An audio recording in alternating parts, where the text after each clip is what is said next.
नमस्कार, मैं अधिवक्ता उमेश सुमन यूएस लीगल चैनल में आपका अभिनंदन और स्वागत। मेरे यूएस लीगल चैनल को आप सब्सक्राइब करें, लाइक करें, शेयर करें। और आज जो जानकारी मैं आपके मध्य और आपके समक्ष रखूँगा वो है चाइनीज़ ऐप को भारतीय सरकार के द्वारा बैन किया गया। और उसके बैन होने के उपरांत देश में क्या क्या राजनीतिक समीकरण और देश में क्या क्या विरोधाभास रहे और इसके बाद उसमें क्या नई विशेषताएं और क्या नई जानकारियां रही भारत सरकार, और इसमें क्या लीगल एस्पेक्ट रहा कि जिसकी वजह से इन ऐप्स को बैन करना पड़ा। भारत सरकार ने 59 ऐप्स को, मोबाइल ऐप्स को बैन किया, ताकि इन ऐप्स को इसलिए बैन किया गया ताकि सिक्योरिटी और प्राइवेसी के मध्य को देखते हुए इन ऐप्स को, मोबाइल ऐप्स को बैन किया गया। इसमें सबसे जो मोबाइल ऐप्स प्रोमिनेंट रहे वो रहे टिकटॉक, चैट, शेयर इट और कैम स्कैनर और शेयर इट और वी चैट जैसे मोबाइल ऐप्स, जिनके माध्यम से लोगों को इन्फॉर्मेशन और जानकारियाँ प्राप्त होती थी। और टिकटॉक तो एक ऐसा मोबाइल ऐप था जिसके द्वारा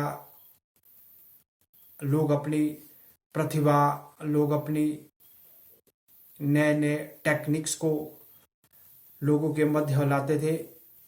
और बिलो पॉवर्टी लाइन, जिनके पास पैसे का अभाव है और इक्विपमेंट की कमी है और जिनके पास पूरे इक्विपमेंट नहीं है, वो लोग भी टिकटॉक के थ्रू अपने वीडियो और अपनी प्रतिभा को लोगों के सामने लाते थे। और टिकटॉक में लगभग 1 मिलियन से ज़्यादा लोग हिंदुस्तान के अंदर फॉलोअर रहे हैं और जो इस ऐप को आज भी यूज़ करते आ रहे हैं। और इसके मध्य से जो नई जानकारी और जो नई विशेषताएं सामने आई है, और सिक्योरिटी सबसे बड़ी बात है जो इन ऐप्स को बैन किया गया, वो बैन किया गया सिक्योरिटी और प्राइवेसी की वजह से।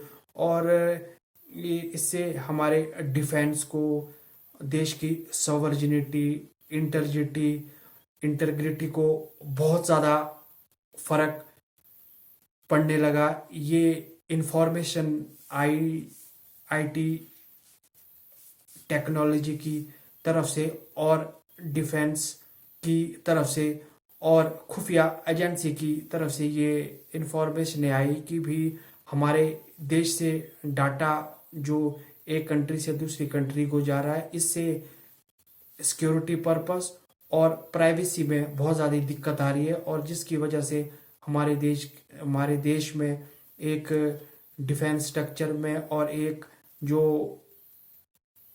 तथ्य छुपाने वाले होते हैं वो हमारे देश से लीक होके बाहर की तरफ जा रहे हैं।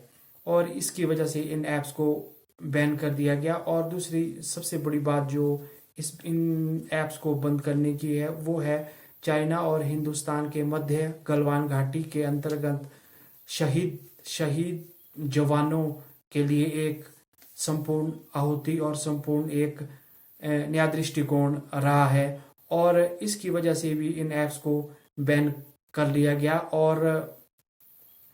और लोगों को लगा कि हिंदुस्तान के अंदर हिंदुस्तानी ऐप को चलाना चाहिए और विदेशी ऐप्स को और चाइना को अपने दिमाग से निकाल देना चाहिए उनके ऐप्स। और इसके साथ नए गेम्स पबजी को भी भारतीय सरकार द्वारा बैन किया गया, वो भी इन्हीं कारणों की वजह से बैन कर दिया गया। और जो सबसे बड़ी बात सामने आती है वो आती है कि इसकी वजह से डाटा, मेलिशियस डाटा जो एक कंट्री से दूसरी कंट्री के लिए जा रहा है उसमें भी दिक्कतें आने लगी और उसकी वजह से भी इनको बैन कर दिया गया। और जो अगली बात, हेलो, हेलो एक इस तरह का ऐप है जिसके द्वारा सोशल नेटवर्किंग होती है। इसमें भी लगभग इस ऐप में भी लगभग 1 मिलियन के करीब लोग जुड़े हुए हैं। और ये एक इस तरह का ऐप है जिससे सोशल नेटवर्किंग में एक बहुत ज़्यादा फायदा या एक बहुत ज़्यादा उपयोगजनक रहा है।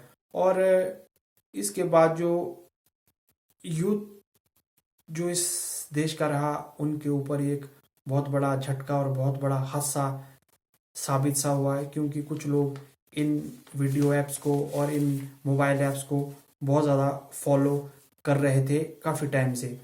और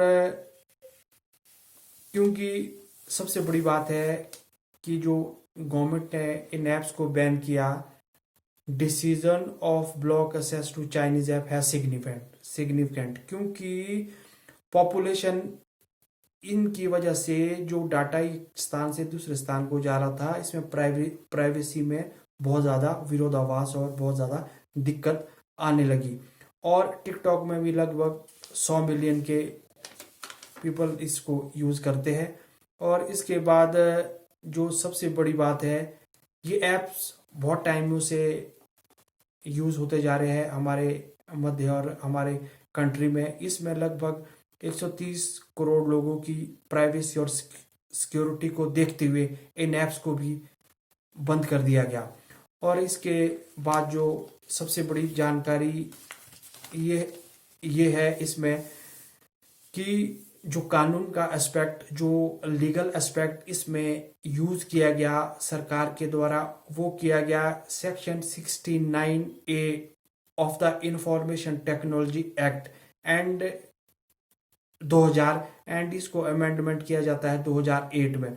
इसमें क्या अमेंडमेंट की जाती है कि भाई इसमें स्टेट्स को पावर दी जाती है to restrict freedom speech which violate the sovereignty, integrity etcetera of the country.